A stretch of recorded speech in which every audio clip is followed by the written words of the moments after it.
Good morning, students. Welcome to session 5 on IoT. This is Professor Bosco, PG Department of Computer Science, Sacred College, Tirupattur. In our last class, we have conducted quiz. So this session will continue to review all those questions. How many layers are in OSI model in network? The correct answer is 7. Many of you answered correctly. Next question is, what is the topmost layer in OSI model?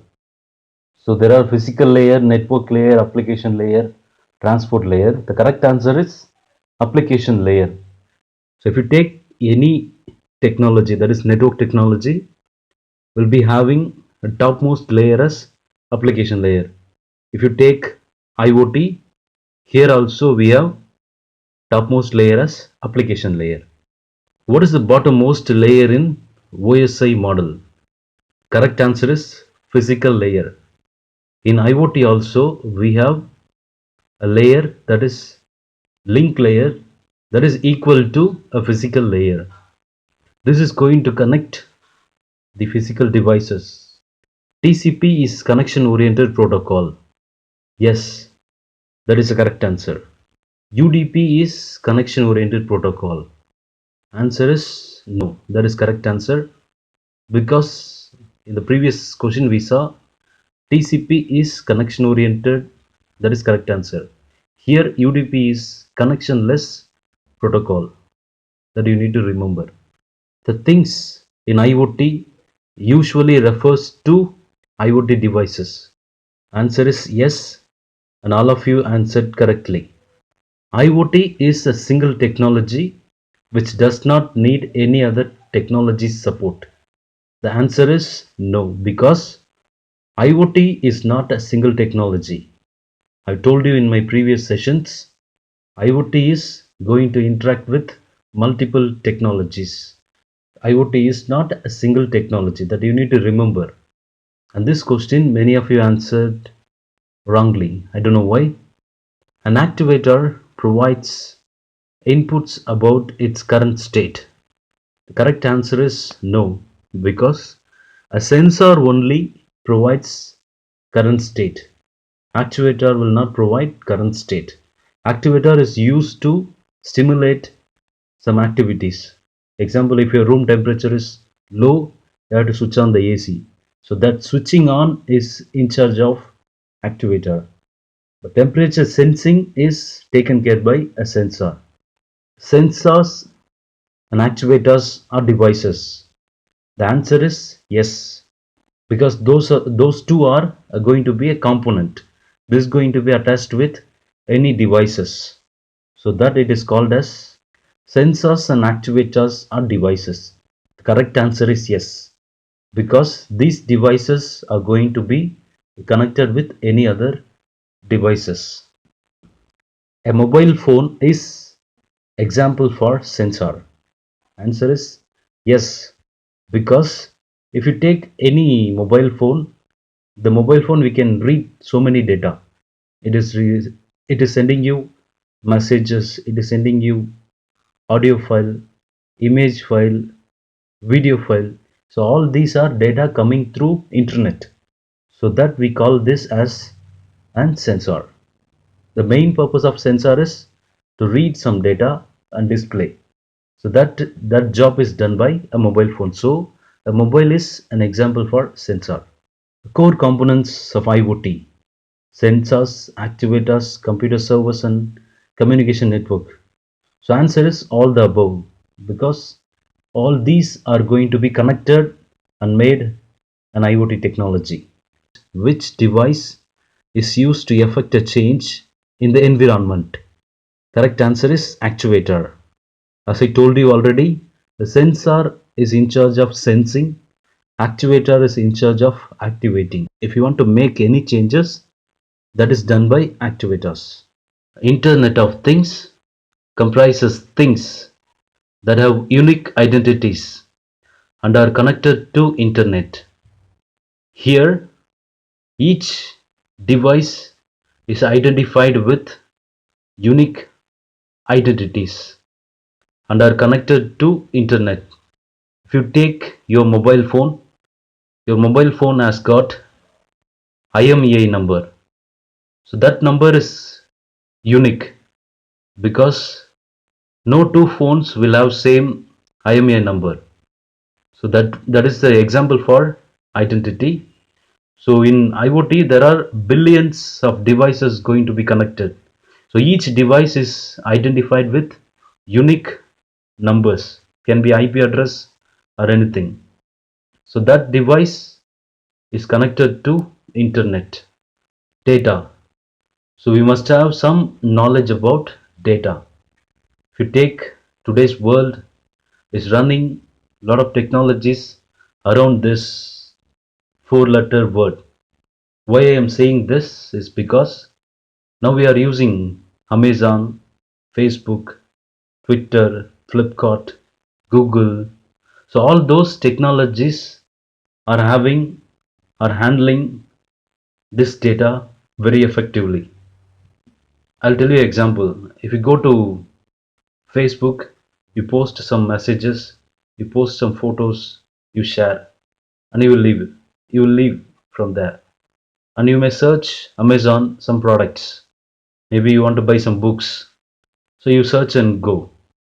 And you will come to your mail and you will search something. You will mail somebody and you will go. So all those technologies you are using it free. Yes, including myself, I am using it free.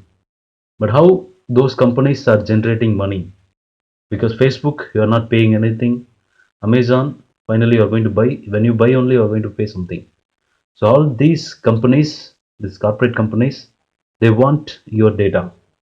The data is very important. So when you search, they will take all the keywords and match and send it to you as recommendations. So when you go to next time internet, the they will give you some products saying that you have searched this book in Amazon. Are you trying to buy or not? So like that, they will automatically tell you some notifications. How this data is generated? This is based on your search. Whatever you do in the internet is everything is recorded. That you know, I think.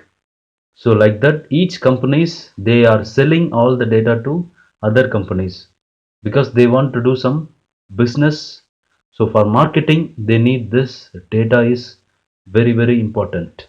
Don't think you are using Google, you are using Facebook, that is free.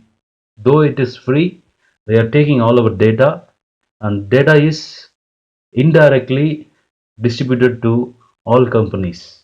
So we don't know which company is tied up with which company.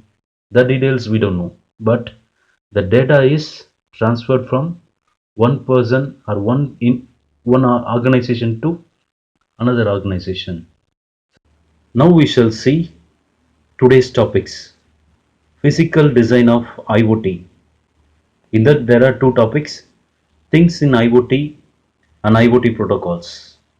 Physical design of IoT. The things in IoT usually refers to IoT devices. This question I have asked in my last quiz and many of you answered correctly. IoT devices have unique identities and can perform remote sensing, activating and monitoring capabilities. So as I told you already, each device in IoT having separate numbers, unique numbers. Based on the number only, the device is identified. If there is no number, we cannot identify the particular device.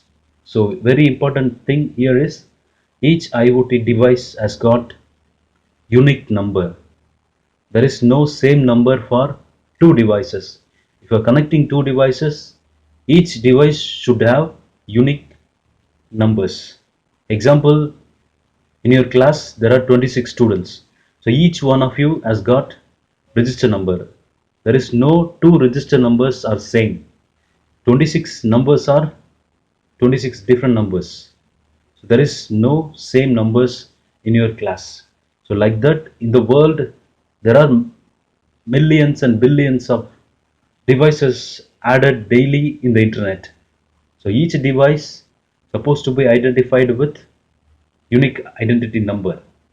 IoT devices can exchange data with other connected devices and applications or collect data from other devices. So IoT is Internet of Things. So each IoT device supposed to be communicated with other IoT devices and applications, or it has to collect data from other devices. That is very important. So IoT device is not going to stay alone or do some separate activity. So it has to be connected with devices and applications. It can be directly or it can be indirectly, whatever may be the medium. Now we shall see generic block diagram of an IoT device. In this block diagram, there are 7 components.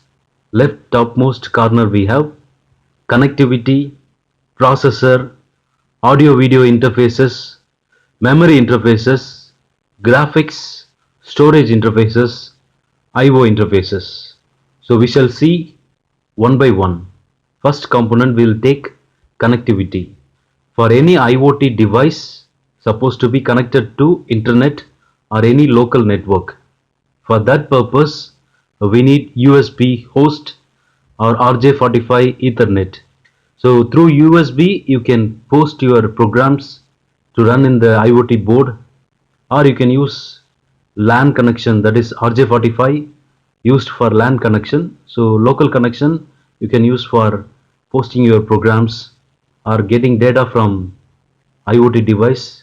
For that purpose, we can use this connectivity. Next one is processor. So like our normal computer, we have processor like that. This IoT device is also having a small CPU. Next one is audio video interface. Suppose if you want to use IoT device for any multimedia purpose, for that you can use this audio video interface where it is possible you can connect HDMI and you can connect HDMI or your headphones, that is 3.5 mm audio. You can connect your headphone. Last one is RCA video, that is also possible. Next we have memory interface, NAND, NOR, DDR1, DDR2, DDR3. Now latest we have DDR4. So these are RAM types. DDR1 is very old RAM, and next version, that is DDR2, next version is DDR3, and now latest we have DDR4. All these are random access memory, that is a RAM for processing the IoT device data. Next we have graphics, that is GPU. So if your IoT device is handling any graphics, that is also possible with GPU, graphics processing unit. And last we have storage interfaces. You can store all your data in any SD cards or MMC or SDIO cards. So these are possible. You can store your data because you are going to process some data, and the processed data can be stored in any storage. At the outset we have IO interfaces, that is sensors and actuators. So we have seen more definition about sensors and actuators. So these are UART, SPI, I2C, CAN, all are sensors and actuators. So on the whole you can see this IoT device works as a small motherboard. I don't know how many of you already saw motherboard previously. If you look at this diagram shows a small mini computer.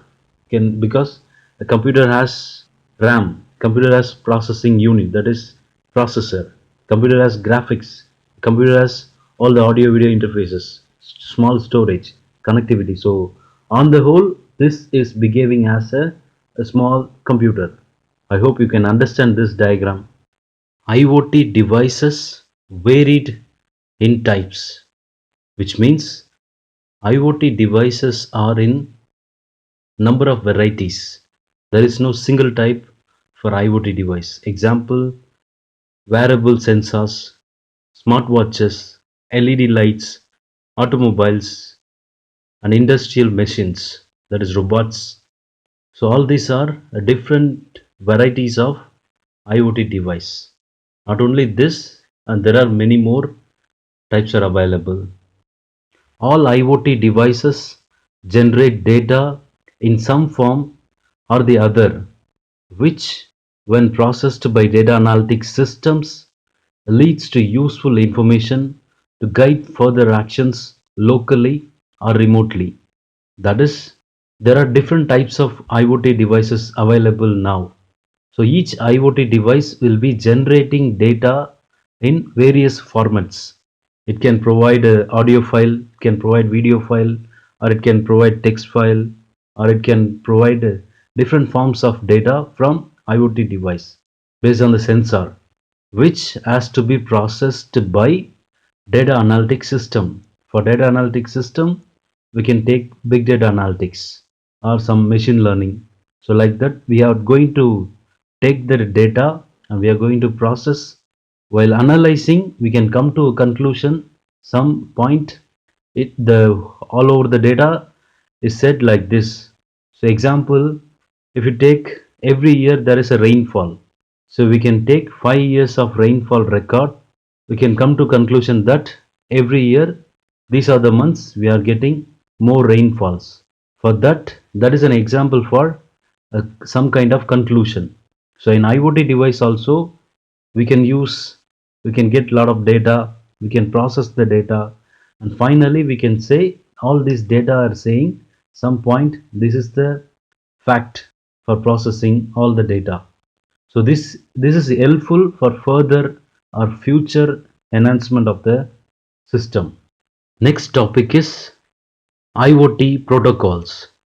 We know protocol is set of rules for specific purpose. Example, there are a lot of rules followed in military, that is in defense. And in the road, when you go by bike, car, cycle, or by walk, you have to follow some rules. When you go to school, you have to follow some rules, as well as when you go to college, there are different rules. And your home also, you can follow a lot of rules. So all these rules are called as protocols. If you take in the road, we need to follow left side. Those who are going always follow left side. Application layer, transport layer, network layer, link layer. For better understanding of IoT protocols, we can take simple example of our own college. So in the college, we have principal, HODs, staff, students. So these are the hierarchy.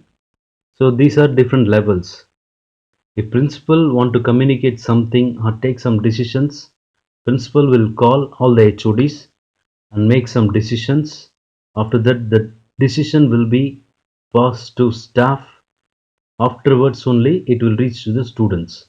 So this is the example for a small protocol. So from principal, the information is passed to HOD. From HOD, this information is passed to staff. Finally, the information is passed to students, because each level has got some limitations. So students cannot take decisions their own, HOD cannot take decisions their own, or staff cannot take decisions their own. They are having some protocols, some rules and regulations that they have to follow. So like that, in IoT, we have different layers. So first layer we can follow some rules, second layer we can follow some rules, third layer some rules, fourth layer some rules. We are seeing 4 layers IoT protocols. There are 5 layers protocol, 6 layers protocol, but in your book they have given us 4 layer protocols. First one, topmost layer is application layer, transport layer, network layer, link layer. So you can compare this layer with our previous example. So each layer has got some limitations. Application layer has got some rules and regulation. Transport layer has got some rules and regulation. Network layer has got some rules and regulation. Link layer has got some rules and regulations. IoT protocols. As we have seen in our last slide, there are 4 layers. So you can look at the layers now. In the next slide, I will explain each layer one by one. First is application layer, next transport layer, next we have network layer, link layer. So all data supposed to be passed from one layer to another layer. So if I am taking data from link layer, it will be passed to network layer. After network layer, data will be passed to transport layer. Transport layer will pass information to application layer. So like that, the communication will be happening in all the four layers. So like that, if application layer is getting any data, the data will be transferred to transport layer. Transport layer will transfer data to network layer. Network layer will pass the data to link layer. So this is happening vice versa. So in IoT protocols, the topmost layer we have as application layer. So this layer has got some responsibilities. We shall see what are they. The application layer is responsible for data formatting and presentation. So main aim of this application layer is data formatting and data presentation. The application layer in the internet is typically based on HTTP. As I told you already, internet is basically working on HTTP protocols. For that purpose, this application layer is helping. Other protocols we have for IoT environment, that is scope constrained application protocol, and another one is MQTT, message queuing telemetry transport. So these are the protocols used in application layers. So normally we know only HTTP is for using internet purpose. So that is part of your application layer. Next we have transport layer. So like our application layer, this transport layer has got some rules, regulation and responsibilities.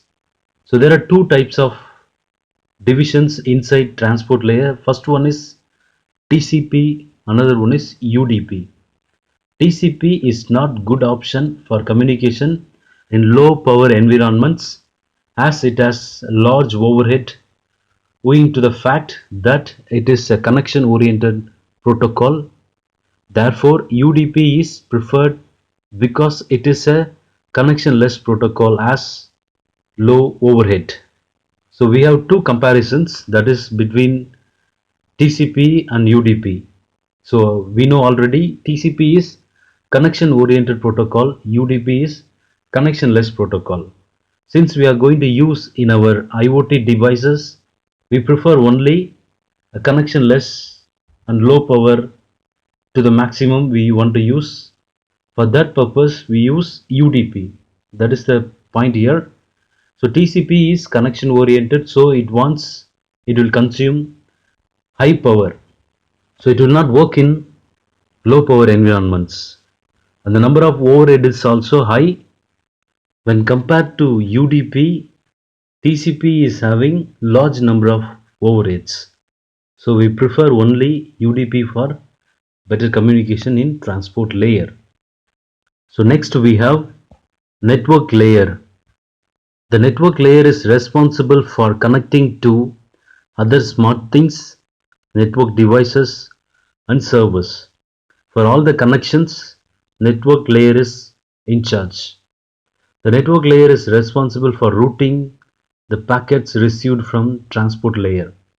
So whatever data is received from transport layer will be taken care by network layer for further processing. In IoT protocols, the last layer is link layer.